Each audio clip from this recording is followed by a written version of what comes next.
اعوذ باللہ من الشیطان الرجیم، بسم اللہ الرحمن الرحیم۔ وداود وسلیمان، وداود وسلیمان دونوں جو ہیں یہ نسب میں ہیں۔ اس کا مطلب یہ ہے کہ یہاں پر کوئی فعل محذوف ہے جس نے ان کو نسب دی ہے، تو ہم یہ ازیوم کر لیتے ہیں کہ یہاں پر جو فعل محذوف ہے وہ پیچھے سے ملتا جلتا ہے کہ ہم نے داؤد اور سلیمان پر بھی اپنا فضل کیا۔ یہ انڈرسٹوڈ کوئی نہ کوئی فعل ہے، یا ہم نے ان کو بھی نبی بنایا، یا ہم نے ان کو بھی حکمت عطا فرمائی۔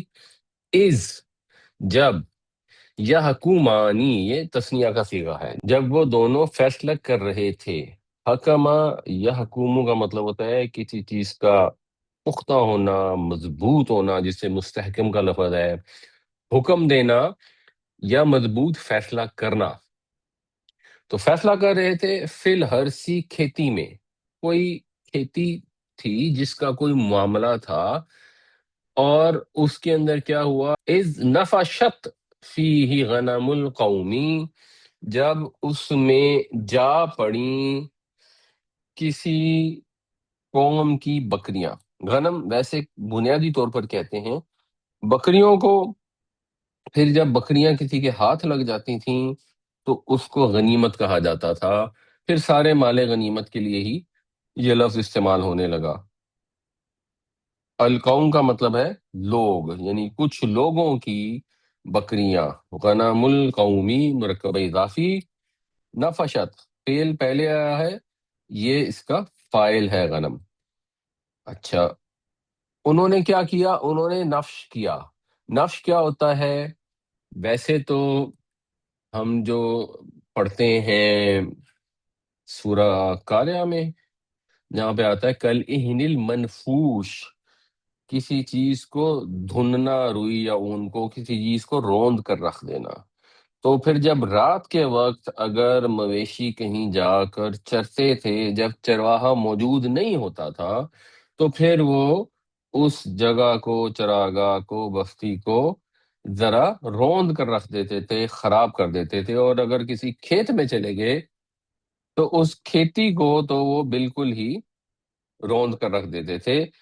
تو یہ اب اس کا بامحاورہ ترجمہ یہ پڑے گا، جب کچھ لوگوں کی بکریاں کسی کھیت میں جا پڑیں رات کے وقت، یا کسی کھیت میں جا کر چر گئیں رات کے وقت، تو اس کا وہ فیصلہ کریں گے، یعنی دو پارٹیاں ہوگی، ایک پارٹی وہ ہوگی جس کا کھیت ہوگا، ایک پارٹی وہ ہوگی جس کی بکریاں ہوں گی۔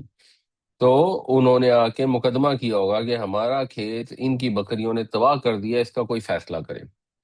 وَكُنَّا لِحُكْمِهِمْ شَاهِدِينَ، اور ہم ان کے حکم پر شاہد تھے، موجود تھے، نگاہ رکھے ہوئے تھے۔ اور یہ صرف اور صرف اللہ ہی کی ذات ہے جو ہر جگہ حاضر ناظر شاہد موجود ہوتی ہے، اس کے علاوہ کوئی ہستی ایسی نہیں، چاہے جبریل علیہ السلام ہی کیوں نہ ہو۔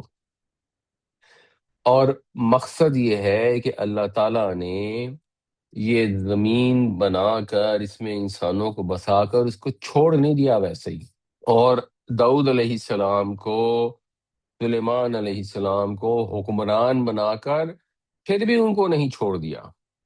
اللہ تعالیٰ جو ہے ہر وقت ہر چیز پر نگاہ رکھے ہوئے ہیں، اور آپ نے اس معاملے کو بھی دیکھا کہ ہوا کیا۔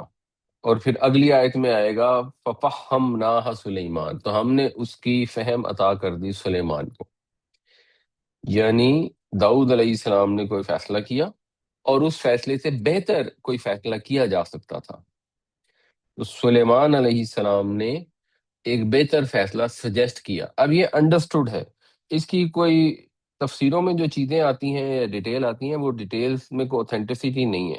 جو چیز سمجھ آتی ہے وہ یہی ہے کہ حضرت سلیمان موجود تھے، حضرت داؤد بادشاہ تھے، انہوں نے مقدمے کا فیصلہ فرما دیا، وہ فیصلہ درست ہوگا، لیکن اس فیصلے سے بہتر کو فیصلہ کیا جا سکتا تھا۔ اب کچھ لوگ اس کی ایک سٹوری بناتے ہیں، وہ سٹوری میں مطلب کوئی حرج نہیں ہے، وہ ہو بھی سکتی ہے، کہ داؤد علیہ السلام نے فیصلہ کیا کہ جس کی بکریاں ہیں وہ پھر اس کو دے دی جائیں جس کا کھیت تباہ ہو گیا ہے۔ وہ جانے لگے تو حضرت سلیمان نے اپنے والد سے کہا کہ اس میں ایک اور اینگل بھی ہو سکتا ہے، اور وہ اینگل یہ ہو سکتا ہے کہ جتنی دیر تک وہ کھیت دوبارہ تیار نہیں ہو جاتا، یعنی جن کی بکریاں ہیں ان کو کہا جائے کہ آپ اس کھیت کے اوپر کام کریں، جتنے عرصے میں کھیت واپس اسی حالت میں نہیں آ جاتا اس وقت تک جو دوسری پارٹی ہے وہ ان کی بکریوں کو استعمال کرتی رہے، ان کے دودھ سے فائدہ اٹھاتی رہے۔ جب ان کا کھیت ریڈی ہو جائے گا تو دونوں اپنی چیزیں واپس ایکسچینج کر لیں۔ سم تھنگ لائک دس، یہ ایک کہانی ہے، اس کی اوتھینٹسٹی نہیں ہے لیکن صحیح ہو سکتی ہے۔ اصل بات یہ ہے کہ حضرت داؤد علیہ السلام نے عدل کرنے کی کوشش کی، ان سے اگر ایک معاملے کے اندر نسبتاً کمزور فیصلہ ہو گیا اور بیٹے نے جیسے ہی محسوس کیا فوراً اس نے اپنے والد کو نصیحت کی، ان کو ادب سے پولائٹلی یہ چیز سمجھائی کہ یہ دوسرا طریقہ زیادہ بہتر ہے، واٹ ایور ہیپنڈ۔ اور باپ نے جب محسوس کیا کہ بیٹے نے جو بات کی ہے وہ زیادہ قرین انصاف ہے، عدل کے زیادہ قریب ہے، تو انہوں نے حق کے آگے اپنے آپ کو جھکا دیا۔ انہوں نے یہ ایگو کو، تکبر کو سامنے نہیں آنے دیا کہ میں اللہ کا رسول ہوں، مجھ پر زبور اتری ہے، میں بادشاہ ہوں، اللہ نے مجھے حکومت دی ہے، یہ تو اوپر سے میرا بیٹا ہے۔ یعنی ایک تو باپ ہو، پھر بادشاہ ہو، پھر پیغمبر بھی ہو، تو ہر لحاظ سے بیٹے سے درجہ بہت بڑا ہے، مگر بیٹے کے مقابلے میں درجے کی حیثیت نہیں ہے اگر سامنے حق کا معاملہ آ جائے۔ تو کوئی بھی مسلمان ہو، رسول تو پورے پورے مکمل مسلمان ہوتے تھے، جو ہمارے جیسے مسلمان بھی ہیں ان کے لیے بنیادی چیز یہ ہے کہ وہ حق کے آگے سر کو جھکا دے، اور جو حق کا انکار کر دے اس کو ہمارے نبی پاک صلی اللہ علیہ وسلم نے ڈیفائن کیا ہے کہ یہ تکبر ہے۔ دو چیزیں ہیں تکبر، حق کا انکار کر دینا اور اپنے بھائی کو حقیر سمجھنا، یہ دونوں تکبر ہیں۔ اور اپنے بھائی کو حقیر سمجھنا تکبر ہے ہی ہے، حق کا انکار ایکچولی اللہ تعالیٰ کے سامنے تکبر ہے، کیونکہ حق تو اللہ نے نازل فرمایا ہے اور آدمی کے میں نہیں مانتا تو پھر اس کا مطلب ہے کہ وہ خدا کے سامنے کھڑا ہو گیا۔ اس کے اوپر غور کرنا چاہیے۔ یہ دو آیتیں ہیں، ان میں بریف سا ایک واقعے کا اشارہ دیا گیا ہے، لیکن یہ بات کتنی واضح ہو جاتی ہے کہ انسان کو قدم قدم پر اس سے نصیحت حاصل کرنی چاہیے۔ آپ نے کوئی فیصلہ کرنا ہے، اس بات پر مت جائیں کہ میں نے یہ کہا ہے تو میں یہ کروں گا، نہیں، یہ دیکھیں کہ آپ نے جو بات کی ہے وہ حق کے، عدل کے، انصاف کے زیادہ قریب ہے یا دوسرے کے زیادہ قریب ہے۔ اگر دوسرے کی بات زیادہ درست ہے تو اس کو تسلیم کر لیں۔ یہ ہمارے ہاں جو ایک میکنزم ہے جسے ہم کہتے ہیں ڈیفنس میکنزم، جو بات منہ سے نکل گئی بس اب ہم نے اس میں اڑ جانا ہے، چاہے وہ عام آدمی ہو، چاہے وہ سیاست دان ہو، چاہے وہ کوئی عالم ہو، انہوں نے کہنا ہے جو بات ہم نے کی ہے بس وہی صحیح ہے، اور اب منہ سے نکل گئی ہے تو بس یہ صحیح ہے، اور ڈھیٹوں کی طرح اس کو ڈیفینڈ کرتے چلا جانا ہے۔ مسلمان ایسے نہیں ہوتے، ہمارے نبی پاک صلی اللہ علیہ وسلم کے اصحاب بھی ایسے نہیں تھے۔ وہ بھی میں ایک واقعہ آپ کو بیان کیا تھا میں نے، اس واقعے کی مجھے اتھینٹک ڈیٹیل نہیں ملی کہ حضرت عمر رضی اللہ عنہ نے کہیں خطبہ دیا جس میں آپ نے یہ کہا کہ عورتوں کے حق مہر جو ہیں وہ تقریباً 400 درہم سے اوپر اب رکھنے پہ پابندی ہے، کیونکہ انہوں نے دیکھا لوگ بہت زیادہ حق مہر رکھ رہے ہیں۔ ذرا مصر کی زمینیں جب فتح ہو گئی شاید تو اس وقت بہت زیادہ فراوانی ہو گئی تھی دولت کی، تو آپ نے خطبے میں یہ اعلان کر دیا امیر المومنین کے طور پر کہ 400 درہم سے اوپر حق مہر رکھنے کی اجازت نہیں ہے۔ خطبہ دے کے باہر نکلے ہیں تو مسجد کے دروازے پہ ایک عورت نے ان سے پوچھا کہ اے عمر، آپ نے کس بنیاد پہ فیصلہ کر دیا، آپ کو یہ کس نے اس کا اختیار دے دیا، جب اللہ تعالیٰ نے قرآن شریف میں یہ الفاظ استعمال کیے ہیں کہ اگر تم نے اپنی بیویوں کو قنطار بھی دیے ہو، جس کا مطلب ہوتا ہے ڈھیروں مال، سونے چاندی کے ڈھیر بھی دے دیے ہوں، تو ان سے واپس مت لو۔ تو اللہ نے تو لفظ استعمال کیے سونے چاندی کے ڈھیر یا قنطار، اور تم کہہ رہے ہو 400 درہم سے اوپر نہیں ہو سکتا. تو حضرت عمر الٹے قدموں واپس گئے اور انہوں نے جا کے اعلان کیا کہ قریش کی عورت کی بات درست ہے اور عمر کی بات غلط تھی، یہ حکم کینسل. ہمارے ہاں اگر کوئی دے دے فتویٰ تو بس اس کے بعد قیامت آ جائے فتویٰ نہیں چینج ہو سکتا. اس کی جسٹیفیکیشنز، اس کے ایکسکیوزز ایک کے بعد دوسرا، دوسرے کے بعد تیسرا آنا شروع ہو جائے گا. اور دین میں بھی ایسے ہی ہے، دنیا میں بھی ہم لوگ یہی کرتے ہیں. جو موقف ایک دفعہ اپنا لیتے ہیں اپنی غلطی ماننے کو تیار نہیں ہوتے. اور دنیا میں وہ قومیں ترقی کرتی ہیں اور وہ لوگ ترقی کرتے ہیں، اور اللہ کے ہاں بھی وہی لوگ محبوب ہیں جن کے اندر مسٹیک ایکسیپٹنس ہوتی ہے، جو اپنی غلطی کو تسلیم کرتے ہیں. اگر آپ اپنی غلطی تسلیم نہیں کریں گے تو پھر اس کی اصلاح کیسے ہو سکتی ہے؟ تو اللہ تعالیٰ کو تو اصلاح کرنے والے صالحین پسند ہیں، غلطی کر کے اس کے اوپر ڈٹ جانے والے پسند نہیں ہیں. ایک قول بھی ہے کہ انسان کو گناہ جہنم میں نہیں لے کر جائے گا، جہنم میں لے کر جائے گا گناہ کے اوپر اصرار. انسان غلط کام کرتا ہے اور پھر اپنی ایگو کی وجہ سے اس کو جسٹیفائی کرتا ہے، حق کا انکار کر دیتا ہے. یہ بنیادی چیز ہے جو جہنم میں لے جانے والی ہے. وَدَاوُودَ وَسُلَيْمَانَ إِذْ يَحْكُمَانِ فِي الْحَرْثِ إِذْ نَفَشَتْ فِيهِ غَنَمُ الْقَوْمِ وَكُنَّا لِحُكْمِهِمْ شَاهِدِينَ. اور ہم نے اپنا فضل کیا داؤد اور سلیمان پر بھی جب وہ فیصلہ کر رہے تھے کھیتی کے بارے میں، جب اس میں جا پڑی رات کے وقت کچھ لوگوں کی بکریاں، اور ہم ان کے فیصلے کے شاہد تھے. اور یہ اتھینٹک واقعہ ہے. یہ میں آپ کو بیان کر دیتا ہوں کہ شام کا ایک شخص تھا، اس نے پوچھا عبداللہ ابن عمر سے، جو حضرت عمر رضی اللہ عنہ کے فرزند تھے. تو اس نے سوال کیا حج تمتع کے بارے میں کہ اگر ہم عمرے کو حج کے ساتھ ملا لیں، جیسے ہم لوگ نارمل پاکستانی لوگ جنرلی جو حج کرتے ہیں. تو عبداللہ ابن عمر نے کہا کہ یہ حلال ہے.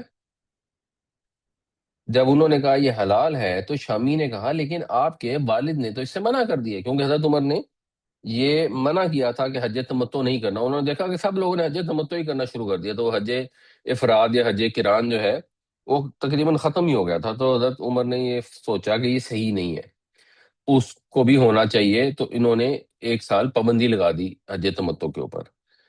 تو عبداللہ بن عمر نے واضح الفاظ میں کہا کہ یہ حلال ہے. شامی نے کہا بھئی آپ کے تو والد صاحب نے اسے منع کر دیا ہے. انہوں نے کہا اچھا تم یہ بتاؤ، اگر تم یہ دیکھو کہ میرے والد کسی چیز سے منع کریں اور رسول اللہ صلی اللہ علیہ وسلم وہ کام کرتے ہوں، تو تم میرے والد کی پیروی کرو گے یا اللہ کے رسول کی پیروی کرو گے؟ کس کا حکم مانو گے؟ آدمی نے کہا میں تو اللہ کے رسول کا حکم مانوں گا. تو انہوں نے کہا تو بس اللہ کے رسول صلی اللہ علیہ وسلم نے تو خود حج تمتع کیا تھا. تو یہ ہے کلیئرٹی لیول کہ اگر حضرت عمر نے بھی ایک فیصلہ کیا ہے اس میں غلطی ہو سکتی ہے. پہلی تو بات ہے اس میں کوئی بے عزتی نہیں ہے. انسان انسان ہی ہے، at the end of the day بشر ہے، اس سے غلطی ہو سکتی ہے. حضرت آدم علیہ السلام سے اگر غلطی ہو گئی اور انہوں نے توبہ کر لی، آج انشاءاللہ ہم پڑھیں گے حضرت یونس علیہ السلام سے ایک غلطی ہو گئی اور انہوں نے بھی توبہ کر لی. تو اگر اللہ کے رسولوں سے، نبیوں سے غلطی ہو سکتی ہے، ان کا کیس یہ ہوتا ہے کہ ان کو اللہ تعالیٰ غلطی پر قائم نہیں رہنے دیتا. ان کا کیس یہ ہوتا ہے کہ ان کی غلطی کی فوراً اصلاح ہو جاتی ہے. وہ ٹھیک ہے، وہ ان کا مرتبہ ہے، اللہ نے ظاہر سی بات ہے نبوت دی ہے تو اللہ تعالیٰ نے اس چیز کا اہتمام فرمایا. مگر آدم علیہ السلام سے بھی غلطی ہو گئی. نبی کریم صلی اللہ علیہ وسلم نے ایک دفعہ لوگوں سے کہا، وہ دنیا کا معاملہ تھا کہ یہ اس طریقے سے جو کھجور کی تم کراس کرتے ہو یہ مت کرو، اور اس کی کاشت اس طرح سے نہ کرو. اس سال فصل ہی نہیں آئی تو اگلے سال نبی کریم صلی اللہ علیہ وسلم نے کہا بھائی دنیا کے کاموں میں جو تم کرنا چاہتے ہو کر لو. آپ نے کوئی جنگ کا موقع ہے اس پر آپ نے کوئی حکم فرمایا تو صحابہ پوچھ لیتے تھے کہ آپ یہ اللہ کی وحی کے تحت کہہ رہے ہیں یا آپ کی ذاتی رائے ہے؟ اور اگر اللہ کے نبی صلی اللہ علیہ وسلم کہتے تھے میری ذاتی رائے، تو صحابہ بھی اپنی رائے دے دیتے تھے. یہ اسلام ہے. اس کو آپ کمپیئر کریں جو اسلام آج کل ہمارے یہاں ہے، دو ایکسٹریم ہو گئے ہیں۔ ایک ایکسٹریم یہ ہو گئی ہے کہ ایک بندہ وہ اپنا دماغ استعمال کرتا ہے، اگلے کی بات سننے کو تیار ہی نہیں، وہ اس چیز کو ویلیو ہی نہیں دیتا کہ یہ کسی نے درس نظامی کیا ہوا ہے، افتاء کا کورس کیا ہوا ہے، تو کوئی نہ کوئی تو اس کے پاس اسکل ہے، تو اس کی بات کو امپورٹنس تو دی جائے، اور ٹھیک ہے ان سے ایک آرگومنٹ طلب کر لیا جائے کہ اچھا جی آپ ہمیں کوئی آرگومنٹ دے دیں، آپ کہہ رہے ہیں اسلامک بینکنگ بڑی اچھی چیز ہے تو ہمیں اس کے آرگومنٹس دے دیں۔ ایک تو ایکسٹریم ہے ویلیو نہیں دیتے، دوسری ایکسٹریم ہے کہ وہ اندھا دھند ان کو فالو کرتے ہیں، وہ کہتے ہیں ہم تو مقلد ہیں، ہم نے تقلید ہی کرنی ہے اور تقلید بڑی ضروری ہے، اور کہتے ہیں کہ صحابہ کرام بھی تقلید کیا کرتے تھے۔ ایک صاحب مجھے کہتے ہیں کہ جی تقلید تو دیکھیں یہ تو صحابہ کا کام ہے، یہ ثابت کیا ہے مفتی وہ جو تقی عثمانی صاحب، کہ مفتی تقی عثمانی صاحب نے یہ ثابت کیا ہے کہ صحابہ بھی تقلید کرتے تھے۔ میں نے ان سے یہ عرض کی کہ اگر صحابہ تقلید کرتے ہوتے تو پھر تو وہ مسلمان ہی نہ ہوتے، انہوں نے تو اپنے باپ دادا کا دین چھوڑ دیا، چھوڑ کر دماغ استعمال کیا، دماغ استعمال کر کے وہ مسلمان ہو گئے، ورنہ تو مشرک ہی رہتے اگر وہ تقلید کرتے ہوتے، پھر تو وہ صحابہ بنتے ہی نہ۔ تو اگر کسی بزرگ نے، عالم نے تحقیق کر کے کچھ چیز بتائی ہے، اس کو ڈیو رسپیکٹ دینی چاہیے، اس پر غور کرنا چاہیے، اور 99% چیزیں ایسی ہیں جن کو آپ ایز اٹ از فالو کر لیتے ہیں، اس میں مسئلہ نہیں ہے۔ جہاں پر آپ کو یہ محسوس ہو کہ اگلے کی غلطی ہے، تو اگر داؤد علیہ السلام کی غلطی ان کے بیٹے کو جو اس وقت کم عمر ہوں گے محسوس ہو گئی، انہوں نے توجہ دلا دی، انہوں نے ایکسیپٹ کر لی، تو یہ اجتہاد کا جو دروازہ ہے یہ قیامت تک کے لیے کھلا ہے۔ پلس آج کے جو مسائل ہیں وہ تو امام ابو حنیفہ کے زمانے میں تھے ہی نہیں، تو انہوں نے بتایا ہی نہیں، تو ان کی تقلید کیسے ہوگی؟ تو وہ کہتے ہیں نہیں آپ مفتی تقی عثمانی کی تقلید کرو، کیونکہ ان کے پاس وہ اصول ہیں جو امام ابو حنیفہ کے اصول تھے، اور بس۔ تو کانسیپٹ یہاں سے جو ہمیں اللہ تعالیٰ نے سمجھایا ہے، ہمیں یہ بتایا ہے کہ حق بات کو فالو کرو، چاہے کسی بڑے نے ایک فیصلہ کر دیا جس کا ادب احترام کم نہیں ہو جاتا، اس کے فیصلے میں کوئی کمزوری ہو سکتی ہے، تو آپ حق بات کو فالو کریں، بڑوں کے فیصلوں کو فالو نہ کریں۔ ہمارے پاس صرف ایک معاملہ ہے جس کے اندر ہم ڈیبیٹ نہیں کر سکتے، وہ ہے اللہ کی کتاب قرآن، کیونکہ وہ قرآن ہو بہو محفوظ ہے، تو اس کے الفاظ کے اوپر کوئی ڈیبیٹ نہیں ہو سکتی، انٹرپریٹیشن میں اس کے بھی اختلاف ہو سکتا ہے۔ اور نبی کریم صلی اللہ علیہ وسلم جب دنیا میں موجود تھے اور آپ کو حکم دے دیتے تھے تو اس کے خلاف جا نہیں سکتے تھے۔ اگر حضور نے کہہ دیا کہ یہ فیصلہ اس کو کرنا ہے، تو وہ اللہ کے رسول تھے، ان کے پاس وحی کی نالج تھی، صحابہ اپنا پوائنٹ آف ویو دے دیتے تھے، اگر ان کو پتہ لگ جاتا تھا کہ یہ وحی کی روشنی میں ہے تو بس بات ختم ہو جاتی تھی۔ ہمارے پاس بھی اگر کوئی حدیث آئے اور ہمیں یہ مکمل یقین ہو کہ نبی پاک صلی اللہ علیہ وسلم کی ہے، تو اس کے خلاف ہم اپنی عقل سے کام نہیں کر سکتے، اگر یہ طے ہو جائے کہ وہ حدیث صحیح ہے۔ اور حدیث صحیح ہونے کے اندر جو ایک پرابلم ہے، وہ پرابلم یہ ہے کہ اس کا رول جو محدثین نے بنایا ہے وہ یہ ہے کہ وہ عقل کے مطابق ہونی چاہیے، یہ پہلے ہی اس کا رول ہے۔ تو اگر اس کے حساب سے تو ظاہر سی بات ہے وہ کامن سینس کے مطابق ہے، تو اب اس کی کوئی انٹریکیٹ ڈیٹیل ہمیں سمجھ نہیں بھی آ رہی تو چلے، that is fine. In general جو آپ نے فیصلے کرنے ہیں، قرآن آپ کو بار بار یہی کہتا ہے کہ اپنی عقل استعمال کریں، اپنی فہم استعمال کریں۔ جیسے اس معاملے میں کیا ہوا، فَفَهَّمْنَاهَ سُلَيْمَانَ، بس ہم نے تفہیم عطا کی، اس کی یعنی اس معاملے کی، اس قضیے کی۔ تو قضیہ جو ہے یا مسئلہ جو ہے وہ عربی میں مؤنث ہو سکتا ہے، گولتے کے ساتھ آتا ہے، تو اس کی ہم نے تفہیم دی سلیمان کو، سلیمان علیہ السلام کو، یعنی انہوں نے پھر اس کا جو بھی فیصلہ سجیسٹ کیا وہ فالو ہوا۔ فہم کا مطلب جو ہے علم کے مقابلے میں، علم کہتے ہیں معلومات کو، معلومات کا مطلب ہے کسی چیز کو جان لینا، فہم ہوتا ہے اس معلومات کا صحیح استعمال کر کے اس کی گہرائی تک پہنچنا معاملے کی، یعنی ایک طرح سے اسکل کہہ لیں، ایکسپرٹیز کہہ لیں، یا انالیسس کہہ لیں۔ تو جو تفہیم تھی وہ ہم نے سلیمان کی اس کی عطا فرمائی۔ ویسے وَكُلًّا آتَيْنَا حُكْمًا وَعِلْمًا، یہ جتنے بھی تھے ان دونوں کو، اور اس کے علاوہ بھی اگر نبیوں کا ذکر ہے اس کو بھی اس میں شامل کیا جا سکتا ہے، یا ان دونوں کی بات ہو رہی ہے کہ دونوں کو ہم نے عطا کی حکم، قوت فیصلہ یعنی حکمت، وعلمًا اور علم، دونوں چیزیں ہم نے ان کو عطا کی۔ تو حکماً قوت فیصلہ یہ پیچھے بھی آیا تھا، اس سے مراد ہو گئی جو سکل انسان کے اندر ڈیولپ ہو جاتی ہے، اور علم سے مراد ہے جو اللہ نے اپنی طرف سے علم بھیجا، یعنی وحی نبوت۔ اور اس کے علاوہ کیا ہوا؟ یعنی حضرت داؤد علیہ السلام بادشاہ تھے، تخت حکومت پر بیٹھے تھے، وہ معاملات کو دیکھتے تھے، قضیوں کے فیصلے کرتے تھے، اس کے علاوہ وہ عبادتیں بھی کرتے تھے۔ جیسے ہمارے نبی پاک صلی اللہ علیہ وسلم آدھی سے زیادہ رات تہجد میں گزارتے تھے۔ اس میں بھی لیسن ہے۔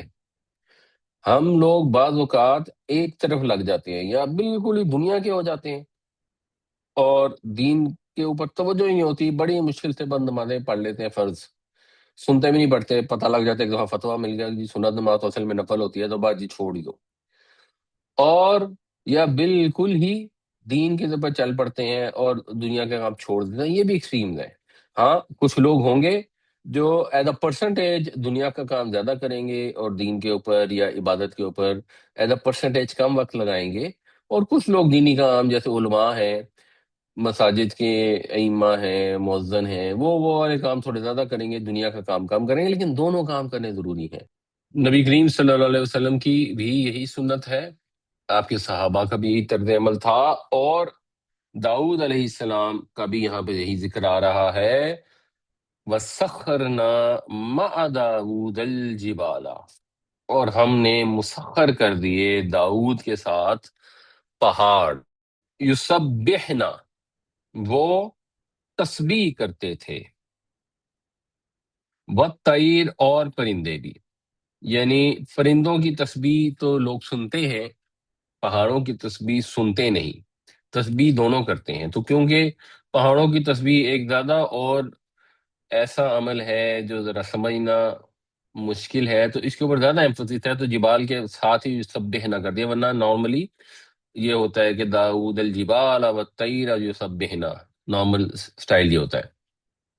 اور وہ تسبیح کرتے تھے پہاڑ، اور پہاڑ کے ساتھ تسبیح کے لیے بھی مؤنث واحد کا صیغہ استعمال نہیں ہوا، حالانکہ جبال جو ہے غیر عاقل کی ٹوٹی پھوٹی جمع ہے، لیکن یہاں جو کام ہو رہا ہے وہ غیر عاقل والا نہیں ہے، وہ عقل مندوں والا کام ہے، تو اس لیے شاید یہ نارمل صیغہ استعمال کیا گیا جمع مؤنث کا۔ اور جو تسبیح ہے، پہاڑ اور پرندے جو تسبیح کرتے ہیں، وہ ہم نہیں سمجھتے، اس سے فرق نہیں پڑتا۔ اللہ تعالیٰ کے لیے تو ساتوں آسمان اور زمین اور جو کچھ ان کے اندر ہے وہ تسبیح کرتا ہے، کوئی ایسی چیز نہیں ہے جو اس کی تسبیح نہیں کرتی اس کی تعریف کے ساتھ، لیکن تم ان کی تسبیح کرنے کو سمجھ نہیں سکتے۔ تو ہم میں تفہیم کی، انڈرسٹینڈنگ کی کمزوری ہے۔ سب مخلوق اپنے رب کی پاکی بیان کرتی ہے، اور داؤد علیہ السلام کے لیے پہاڑوں کو تسخیر نہیں کیا، داؤد علیہ السلام کے ساتھ تسخیر کیا، یعنی داؤد علیہ السلام جو ہیں وہ کرتے تھے تسبیح، اور ان کے ساتھ پہاڑ اور پرندے بھی تسبیح کرتے تھے۔ جب آپ جاتے تھے پہاڑوں میں بیٹھ کر، زبور کو اگر آپ دیکھیں تو اس کو سامس کہتے ہیں، اس کے اندر وہ شاعری ہے، اب ویسے اس کی اس طرح کی ترجمے ہو گئے نا، تو وہ شاعری والا عنصر اس طرح رہا نہیں، تو وہ مناجات پڑھا کرتے تھے حضرت داؤد علیہ السلام پہاڑوں میں، اور ان کی آواز سے پہاڑوں کو بھی وجد آتا ہوگا، اور وہ بھی ان کے ساتھ ساتھ تسبیح کرتے ہوں گے۔ ہم اس کو سمجھ نہیں سکتے، پہاڑوں کی تسبیح کو ہم سن بھی نہیں سکتے، تو اس سے کوئی فرق نہیں پڑتا، اللہ تعالیٰ سنتا بھی ہے، سمجھتا بھی ہے۔ اور حضرت داؤد علیہ السلام کی یہ جو آواز کی خوبصورتی ہے، ایک دفعہ نبی کریم صلی اللہ علیہ وسلم نے ابو موسیٰ کی قرأت سنی، تو ان کو فرمایا کہ تمہیں تو دیے گئے ہیں آل داؤد کے سازوں میں سے ایک ساز، یعنی جس طرح خوبصورتی سے داؤد علیہ السلام اللہ کی تعریف کرتے تھے، زبور پڑھتے تھے، تم بھی اسی طرح خوبصورتی سے قرآن پڑھتے ہو۔ وَكُنَّا فَاعِلِينَ، اور ہم ہی ہیں یہ کرنے والے، یہ کسی اور کے کرنے کے کام نہیں، ہمارے ہی کرنے تھے۔ جب ہم کوئی کام کرنا چاہیں تو ہم یہ کر سکتے ہیں کہ داؤد علیہ السلام تسبیح پڑھیں، اللہ کی حمد بیان کریں، اور اس کے بعد